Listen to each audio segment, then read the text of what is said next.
Around 2 years ago, I made that lovely red coat. Now I've taken the same pattern and simplified it and made it like a light blazer made out of linen. Could be good for autumn, for spring. Stay tuned. Hi sewing friends, I'm Karina from liftingpinsandneedles.com. Welcome to this channel that is all about sewing, limitless sewing, and I'm super excited today to share with you my modified Octave coat. Now, if you've been following my channel for a while, you might remember this beautiful red coat behind me. This is the Octave coat from Love Notions. It was a pattern that was released, I think, in October 2019. I was a pattern tester back then. Don't you think this is starting to wear on me? You've been raining down like hail. I'm weak.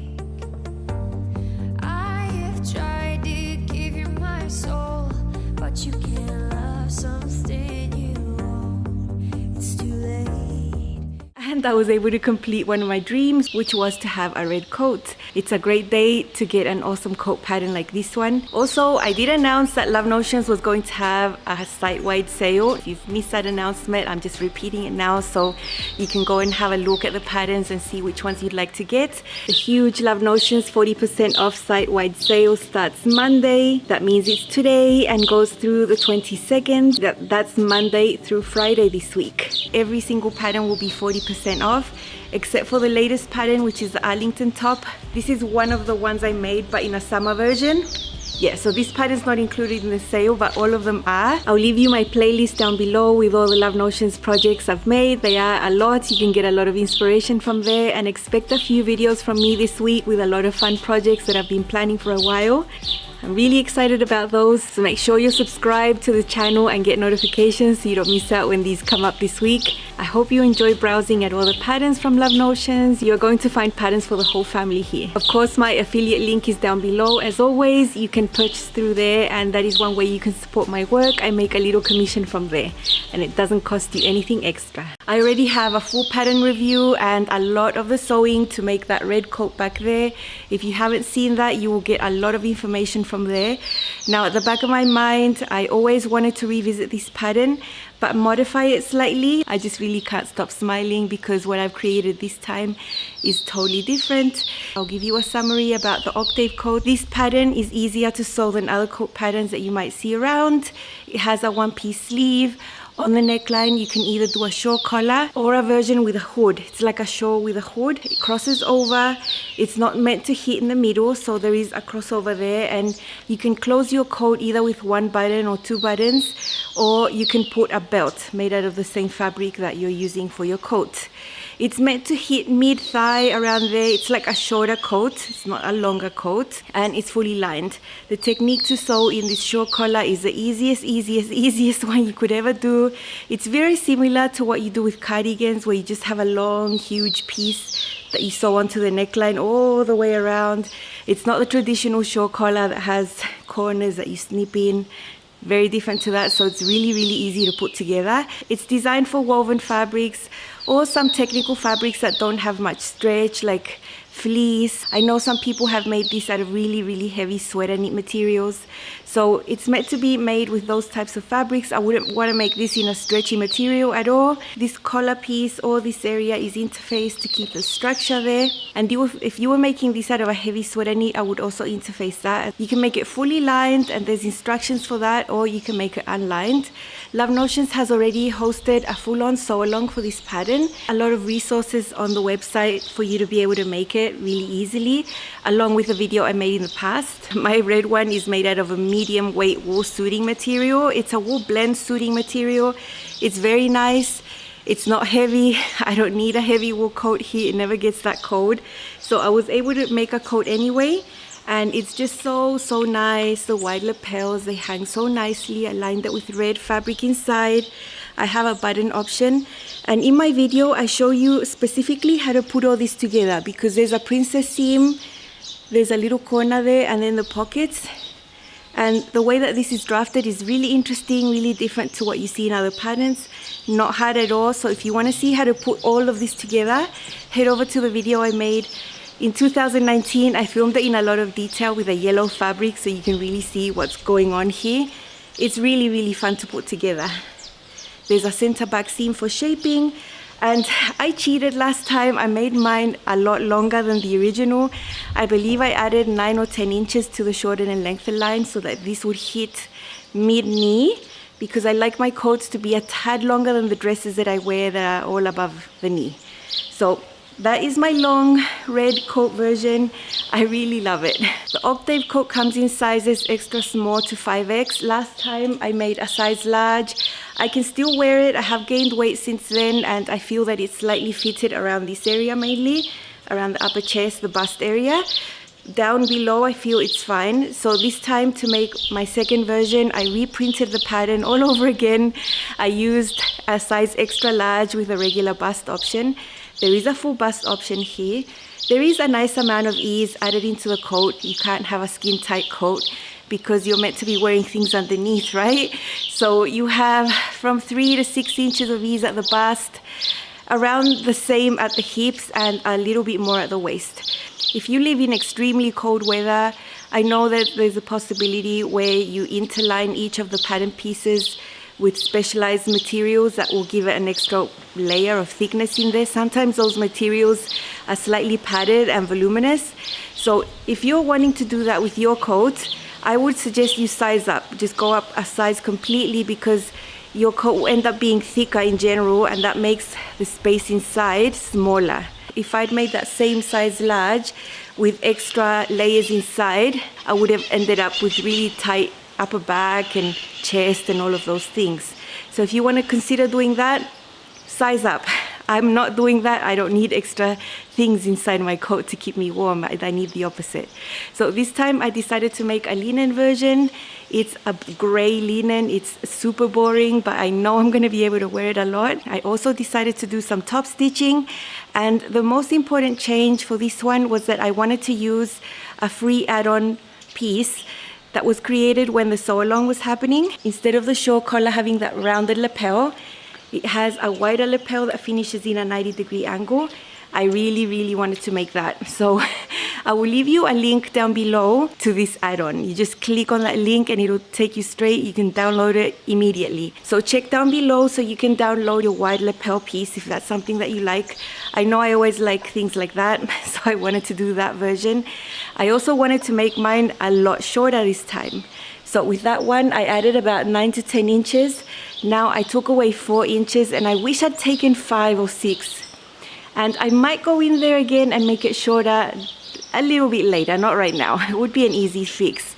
But yeah, I wanted to make mine shorter, so this would be a type of blazer. I wanted to make it unlined. I wanted to get rid of the pockets because, let's be honest, I don't use them, and I wanted to use less fabric. So let's see the changes, and then I'll show you my new Octave blazer.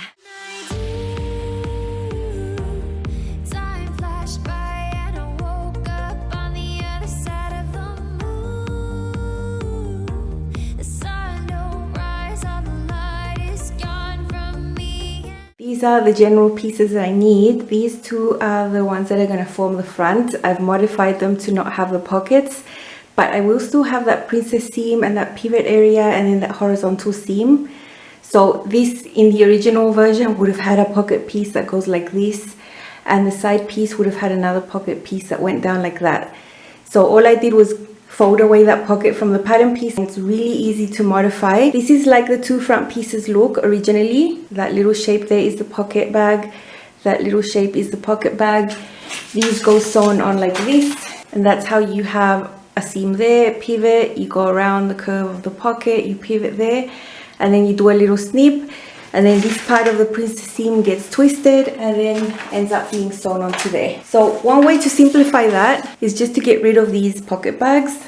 All you need to do to get rid of the pockets is just make a line that joins these cut lines here, like that, and then you can just fold this back and the pocket ceases to exist. I still can sew this on and do my little pivot and have the horizontal seam there. I just won't have a pocket. You can do the same with the center front piece right there. Just get a ruler, join the edges of the paper from one side to the other, and then just fold that away, and voila, no more pocket. So this is how my front is going to look. I'm going to have a center front and a side front. I'm still gonna have the princess seam, and that pivot area, that dot there and that dot on the pattern will be the pivot points, and it'll look very similar to the original coat. It'll fit exactly the same. It's just that I'm not going to have the pocket there. The reason I wanted to get rid of the pocket was that I wanted to make this jacket quite shorter than the original. I have cut off 4 inches from the hem, kept the same type of curve. I originally had thought about using the pockets, and I'd even shortened the pockets. This originally is longer than that, but then they would end up hitting the hem. So I just decided to get rid of the pockets and do this instead. And that way I'm going to simplify the construction.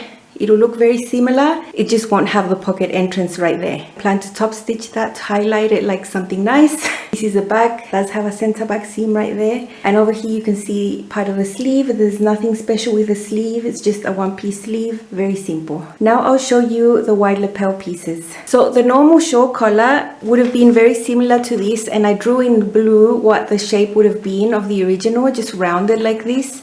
And this add-on has just got that 90-degree angle there, like a corner. It's gone out wider like that. And this is a pattern piece that you can download separately. I've got 2 pairs of these mirror images, 2 pairs that are interfaced and 2 that aren't, and I'll show you that next. Here are the 2 pairs of wide lapel pieces. This black one is the one that is interfaced. There's 2 of those, mirror images of course. I block fused that. You can see an image here where I just cut the fabric a little bigger, interface that area, and then put my pattern piece and cut it out to make sure it's exactly the same size and shape as that one that's not interfaced. The one that's not interfaced is the one that's going to be sewn onto the jacket. This one, it will act like the facing type thing. So the one that's going to be visible on the outside is the interfaced one. This is one of the front pieces where I have already attached it. I will be pressing the seam towards the center, and that means that everything is going to be super neat. There's going to be a little corner there, and the seam that's horizontal will be pressed down. Let me close up. So underneath there's a little snip. That's the only little snip you need. This piece here is intact and it's all very neat. So that's the intended look. On this side, I'm going to have a really nice corner right there. This hasn't been pressed or anything. I'm also going to be doing some decorative top stitching right here. I love top stitching on linen. So it'll be a top stitch that goes like that and like that. And it will just highlight this seam. I really want it to be seen. So I'll show you how this is done. It's super easy. Okay, here I have the center front.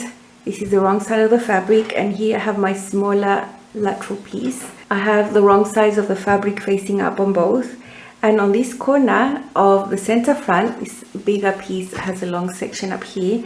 This is an area that we need to snip in. What I've done here, and it's going to be really hard for you to see, is I've got a dot and about an inch that way, an inch that way. I've done some stay stitching, 1/2 inch seam allowance, there, pivoting, and there is the dot. So I'm going to cut diagonally up to the dot, not through the stay stitching, right there.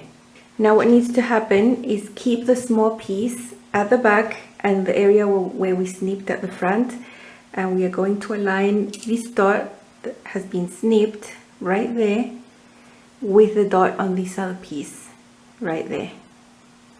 So those go together here. This is an area where you need to pivot and move fabric to one side and then to the other to not get a pucker. It's the only little delicate area here in this section. Put a pin there, and then you see how this snip allows this fabric to open up like this. So we have this short section. This is going to be the horizontal seam. These are the side seams here, and we just need to match these up. And then we have this princess seam that is going to match this curve here. So I'm going to match it on the top here first. You can see that this has been true to follow the shape here. So it's really easy to align it here on the top. There is a little notch, I've got it marked there, and one to match at the back here.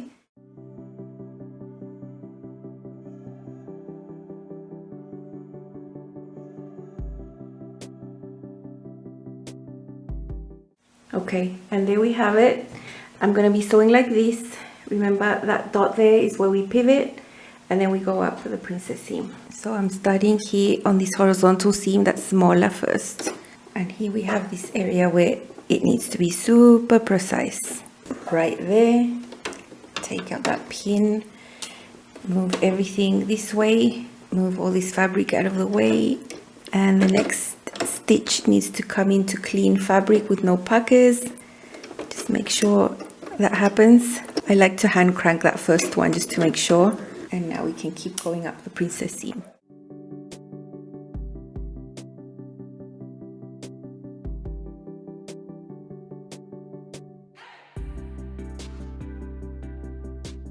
Okay, there's that little area. Let's see on the other side how it looks. It looks really good. There's no pucker, no pleat, nothing there.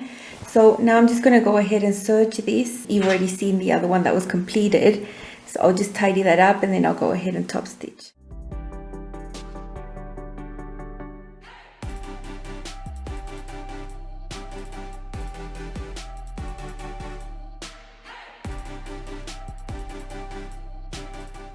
I've got my Octave jacket hanging here and I have already sewn the wide lapel pieces to it. It's the same thing as sewing on the original one that I've already shown in my previous video. But you can see here the center back. This is the right side of the garment. I've got that double row of top stitching, and here you can see the center back seam of the wide lapel piece that is not interfaced. That is the one that I placed right sides together with the garment matching that center back, and then going all around the neckline, coming all the way to the front, going down. You can see the shape right there. There's a couple of notches that are going to help you put all this together, and then that goes all the way down to the bottom right there. If I extend this, this is the piece that is not interfaced. Once I've got that sewn on, I press the seam allowance inside towards the side seam, and then once that was already sewn on, I got my interfaced lapel piece and sewed that piece right sides together with the non-interfaced one. So this is a lapel that will be seen. I have understitching all around this underside right there, and then at the break point I have a snip in the seam allowance where it goes to a different direction. So I have understitching here on this side, but on the break point I switch and understitching is over here. So when you wear the jacket you don't see understitching anywhere, but it does its job because it pulls the facing towards the back in the side that it has to be. After doing the understitching, I aligned this interfaced area with that seam I had there and pinned it all around the edge and serged both row edges together. So that's all done all the way up super neatly. Once I'd done that, I placed these pieces right sides together and did a little seam and flipped it that way. Left an inch of this hanging, and I finished it in a way that I'm going to show you next. It's very easy to do. This is the bottom of the center front. Sewn that and flipped it so you can see that's all really neat. And I have an inch of hem allowance dangling there.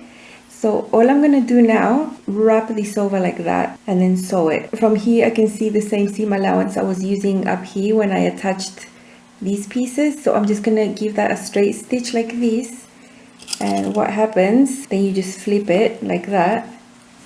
And it's so neat. That's how it's going to look, and I've already done that on this side, so it's a very neat finish. It looks very clean on the front and very neat inside. So I'll just repeat. This is the wrong side of the garment and I'm going to wrap this around like this. There, now I can flip this, and that's how it looks on the wrong side. Okay, so you saw me sewing, you saw the fabric, how boring, and you know I get bored, but it doesn't matter. I need a solid jacket like this, and it's so good. Here you can see the collar. The one that's visible to the outside is the interfaced one. The one that's under here is the non-interfaced one. So I hope that was nice and clear when I showed you. And you can see this wide lapel, instead of being rounded like this, like the one at the back, it's got this point right here, and I love that. And then that's the shape. It goes in and then goes straight down like this. I don't have pockets anymore, but I still have that seam with that corner and that top stitching to highlight that there's a corner right there. Super easy to sew. You saw how to do that. It's just one little clip that you need to do to be able to rotate the fabric there. I wish I'd had a darker tone of gray for the top stitching. This was the only gray that I had, but it turns out okay. You can still see the top stitching. So the princess seam there is top stitched and all of that. The other seams that I opted to top stitch was the center back seam. I want my jacket to look a little bit more informal-ish. And plus linen loves top stitching, you know, you gotta top stitch linen. And I've also top stitched the shoulder seams right there. I love that. And inside, it's unlined. It's super neat. Everything is serged. Inside, it's all aligned. It's very neat. You saw how I finished the bottom right there. So easy. When you open your jacket like this, the one that's here is the one that's interfaced, but when you wear it, that's a lapel that hangs open to the outside. So very nice, love doing that. So fun, lots of top stitching. Although I simplified it in some ways where I don't have the pockets, which my goal was to not use that much fabric. Let's be honest, making a coat uses up a lot of fabric. So yeah, I wanted to get this to fit into my linen and still keep the look. This was easier to sew without the pockets for sure, but then the top stitching took ages anyway. Super happy, my sleeves went in really nicely. This one doesn't have excessive ease here where you have to gather in a whole lot into the armhole on the top, so super enjoyable. I still kept the single button. I'm not a fan of those belts that you make with the same fabric. I always think they look great on other people, but when I've tried it myself, I end up not liking that. I'd rather have a button. Let's see this on with a dress that's purple and gray, purple boots. Let's see. Here's a far away look at my Octave coat. This is not a coat, it's more like a blazer. I made it out of linen.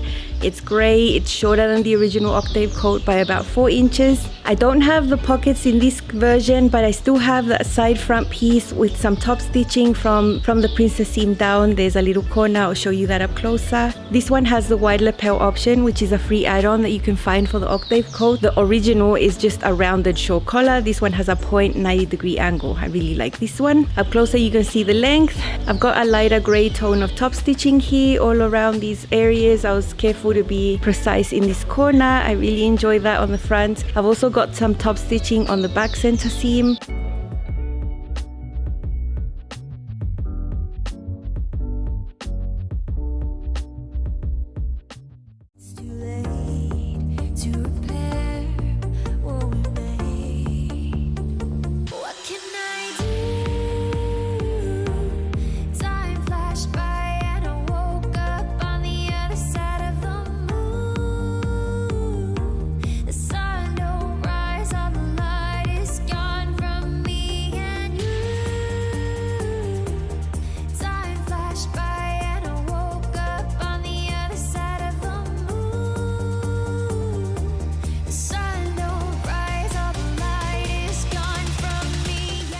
I hope this has been inspiring for you to see that there's many ways that you can make your coats. You know, there are plenty of options in the pattern already, but you can increment those options by changing the type of fabric.